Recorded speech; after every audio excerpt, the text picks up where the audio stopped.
ഇന്ത്യയിലെ തെരഞ്ഞെടുപ്പ് കമ്മീഷനെതിരെ പരസ്യമായ ഏറ്റുമുട്ടലുമായി രംഗത്ത് വന്ന ആദ്യത്തെ മുഖ്യമന്ത്രിയാണ് പശ്ചിമ ബംഗാൾ മുഖ്യമന്ത്രിയായിരുന്ന മമതാ ബാനർജി.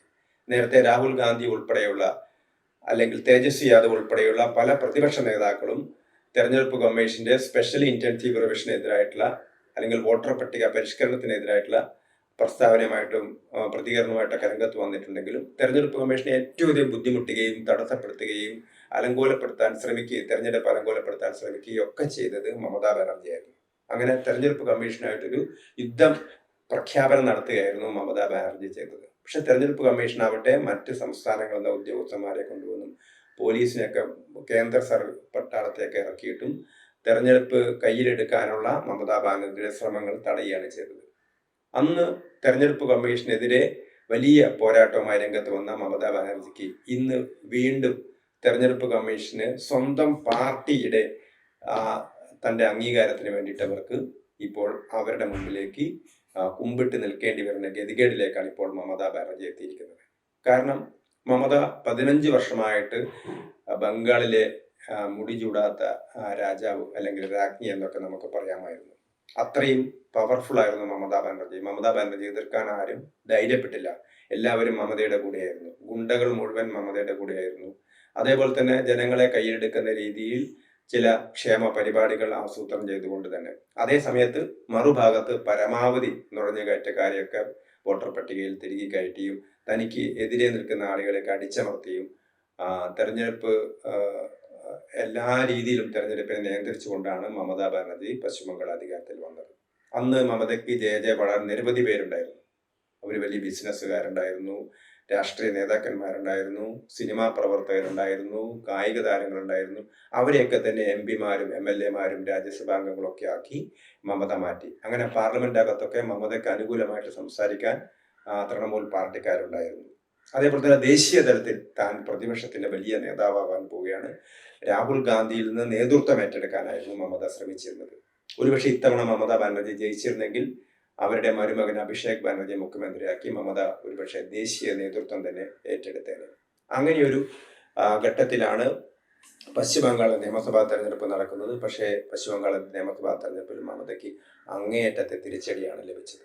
80 സീറ്റാണ് മമതാ ബാനർജിയുടെ പാർട്ടിക്ക് 294 അംഗ സഭയിൽ കിട്ടിയിരിക്കുന്നത്.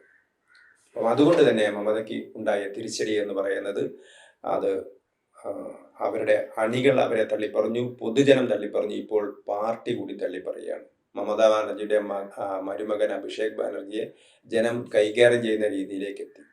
അപ്പം ഇതിനെക്കുറിച്ച് ഇപ്പോഴത്തെ പ്രതിപക്ഷ നേതാവ് ഋതപ്രത ബാനർജി, അദ്ദേഹം തൃണമൂലിലെ മമതയുടെ അനുയായിയായിരുന്നു. അദ്ദേഹത്തെ സസ്പെൻഡ് ചെയ്യായിരുന്നു ആദ്യം മമത ചെയ്തത്. അദ്ദേഹം മമതയെ തള്ളി മാറ്റിക്കൊണ്ട് 80 MLA-മാരിൽ 64 പേരെ തൻ്റെ കൂടെ നിർത്തി പശ്ചിമബംഗാളിലെ TMCയുടെ നേതാവായി. അദ്ദേഹം അഭിഷേക് ബാനർജിയെ കുറിച്ച് പറഞ്ഞത് നാട്ടുകാരുടെ തല്ല് വാങ്ങുന്നവൻ എന്നായിരുന്നു. അപ്പം അത്തരം രീതിയിലേക്ക് മമതാ ബാനർജി പോയിരിക്കുന്നു. പാർലമെന്റിലെ മമതാ ബാനർജിയുടെ 27 അംഗങ്ങളിൽ 20 പേരും മമതയെ കൈവിട്ടു. മമതയ്ക്ക് വേണ്ടി ഏറ്റവും അധികം ഘോരം ബാധിച്ചിരുന്ന സയോണി ഘോഷും അതുപോലുള്ള പ്രമുഖരായ തുടക്കം മുതൽ മമതയുടെ കൂടെ നിന്നിരുന്ന ആളുകളൊക്കെ തന്നെ മമതയെ കൈവിട്ടു.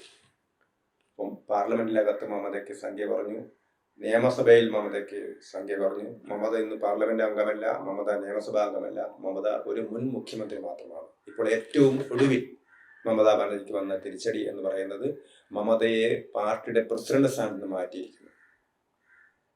മമതയെ പാർട്ടിയുടെ പ്രസിഡന്റ് സ്ഥാനത്ത് മാറ്റി പ്രസിഡന്റിനെയും ജനറൽ സെക്രട്ടറി ആയിരുന്ന അഭിഷേക് ബാനർജിയൊക്കെ മാറ്റി പുതിയ ജനറൽ സെക്രട്ടറിമാരൊക്കെ വന്നിരിക്കുന്നു. അങ്ങനെ പാർട്ടിയിലും മമതയ്ക്ക് സ്ഥാനം നഷ്ടപ്പെട്ടിരുന്നു. ഇപ്പം മമത ചെയ്തിരിക്കുന്നത് മറ്റുള്ളവരൊക്കെ പുറത്താക്കി എന്ന് പറയുകയാണ്. അപ്പോൾ തെരഞ്ഞെടുപ്പ് കമ്മീഷന് ഈ 64 MLA-മാർ ഉൾപ്പെട്ട 300ഓളം പേർ പങ്കെടുത്ത യോഗത്തിലെ മിനിറ്റ്സ് ഒക്കെ തെരഞ്ഞെടുപ്പ് കമ്മീഷൻ അയച്ചുകൊണ്ട് തെരഞ്ഞെടുപ്പ് കമ്മീഷനോട് ഋതപ്രത ബാനർജിയും അതുപോലുള്ള ആളുകളൊക്കെ പറയുന്നത് കൃത്യമായ ഭരണഘടനാ പ്രകാരമുള്ള നടപടിക്രമങ്ങൾ ഇതുവരെ പാർട്ടി നടത്തിയിട്ടില്ല. 21-ൽ തെരഞ്ഞെടുപ്പ് നടത്തി 3 വർഷത്തിനുള്ളിൽ പുതിയ പ്രസിഡന്റിനെ ഇതൊക്കെ നടത്തേണ്ടതായിരുന്നു, അത് നടത്തിയിട്ടില്ല.